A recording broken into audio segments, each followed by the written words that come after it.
आपने पेपरों में पढ़ा होगा कि मेरठ की एक घटना है। वो पुत्री और पुत्र माता पिता का कहा न मान करके, माता पिता से ऊपर हो करके प्रेम विवाह कर लिए और कुछ समय के बाद वह पति परदेश चला गया। परदेश से आने के बाद 2, 5, 10 दिन तो वह पत्नी ऐसे हाव भाव करती रही कि उसके अलावा मेरा कोई है ही नहीं, इतना प्रेम करती रही अपने पति से। लेकिन पिछले 4 मार्च को, इस 4 मार्च की रात को वह पत्नी अपने एक प्रेमी के साथ मिल करके अपने पति के 15 टुकड़े कर डाले। 4 मार्च की रात में इतनी दर्दनाक घटना, बताइए भला कौन किसी के ऊपर विश्वास रख पाएगा। स्वार्थ लागी करें सब प्रीति, सुर नर मुनि जन की यह रीति। ये तो हमने सुना है, पर ऐसी ऐसी घटनाएं जो कलिकाल में हो रही हैं, मन विदुर हो जाता है। इतनी आहत पहुंचती है, ऐसा क्यों हो रहा है। आए दिन ये घटनाएं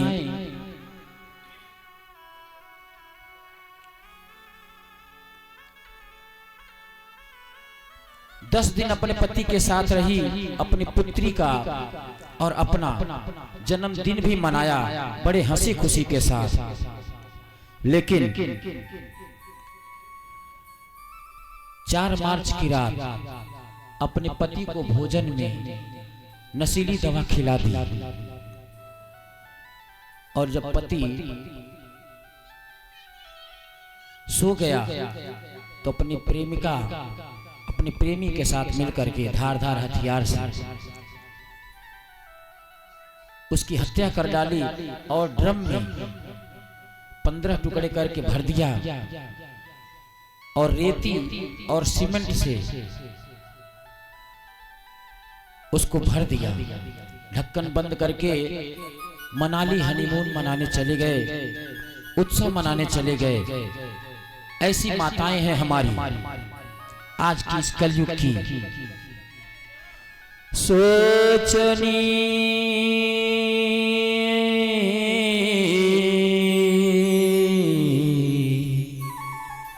ऐसी माताओं के बारे में हमें सोचने की आवश्यकता है और ऐसे पुत्रों के बारे में भी हमें ऐसे भाइयों के बारे में भी सोचने की आवश्यकता है। कैसे जो अपने माता पिता का कहा नहीं मानते हैं, जो अनुशासन में नहीं रहते हैं, जो नीति की बातें नहीं मानते हैं, जो धर्म की बात नहीं मानते हैं, गुरुओं का सम्मान नहीं करते हैं। सोचनी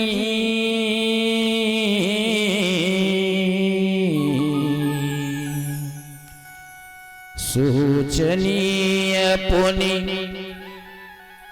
पतिवंचक नारी, कुटिल कलह प्रिय स्वेच्छाचारी। सोचनीय पुनि पतिवंचक नारी, कुटिल कलह प्रिय इच्छाचारी।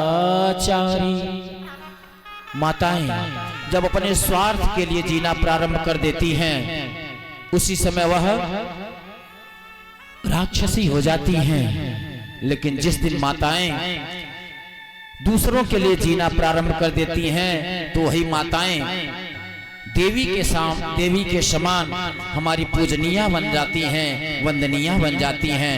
इसलिए शास्त्रों में कहा गया है मातृदेवो भव, उसके बाद कहा गया है पितृदेवो भव, उसके बाद कहा गया है आचार्य देवो भव। सर्वप्रथम इस ब्रह्मांड में अगर किसी को सबसे पहले पूजने के लिए कहा गया है तो माताओं को कहा गया है। यत्र पूज्यन्ते नारी तत्र रमन्ते देवता। जहाँ नारियों का सम्मान किया जाता है, नारियों की पूजा की जाती है, उनकी सुरक्षा और सम्मान की जिम्मेदारी ली जाती है, वहीं आज वो माताएं जिनको इतना सब कुछ दिया जाता है, इस हमारे शास्त्रों में, सनातन धर्म में, आज वही माताएं अपनी तनिक तुच्छ इच्छा पूर्ति के लिए, अपने भोग वासना के लिए, संसार के प्रलोभन में भटक करके अपने ही पति के साथ ऐसा कुकृत कर दें। बताइए कितनी दर्दनाक, ये हृदय को विदीर्ण करने वाली घटना है। हम उन माताओं और भाइयों सबसे कहना चाहेंगे कि आप सबको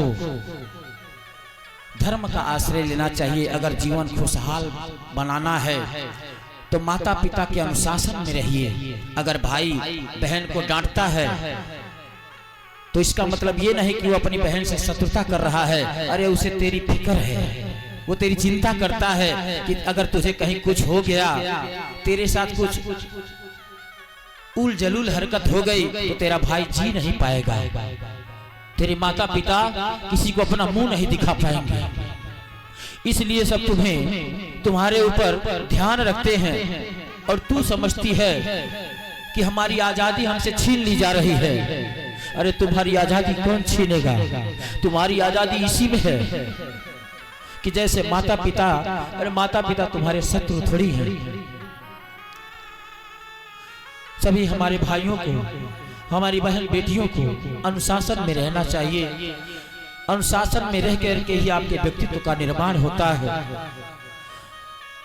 स्वेच्छाचारी हो जाएंगे, कहते हैं अव्यवस्थित दिनचर्या, अशांत मानस और अपूर्ण व्यक्तित्व का परिचायक होता है, जिसके न बोलने का ढंग है न चलने का ढंग है।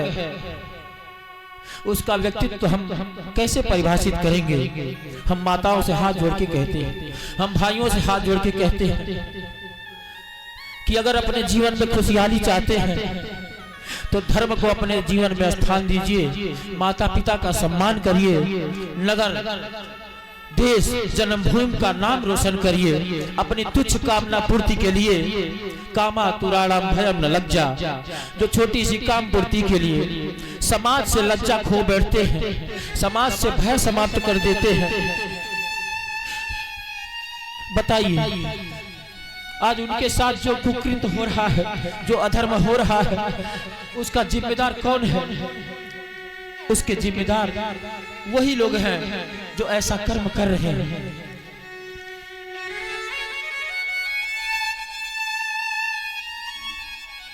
इसलिए हम कहते हैं सुख चाहिए मूढ़ न धर्म रता, मति थोड़ी कठोर न कोमलता। सोचनीय पुनि पतिवंचक नारी, कुटिल कलह प्रिय स्वेच्छाचारी। ऐसी माताएं सोचने योग्य हैं और ऐसे हमारे भाई भी सोचने योग्य हैं जो अपने माता पिता को छोड़ करके, अपने माता पिता का तिरस्कार करके, भाग करके माता पिता की इच्छा के विरुद्ध अपना विवाह रचा लेते हैं, अपने जीवन का फैसला ले लेते हैं। आजकल प्रायः सुनने में आता है कि यह मेरा व्यक्तिगत जीवन है, हम इसको अपने ढंग से जिएंगे, आप कौन होते हैं हमें रोकने टोकने वाले? अरे वो तुम्हारे माता पिता हैं। माता पिता से बढ़ करके तुम्हारी सफलता के लिए और कौन प्रयत्नशील होगा, कौन प्रयास करेगा?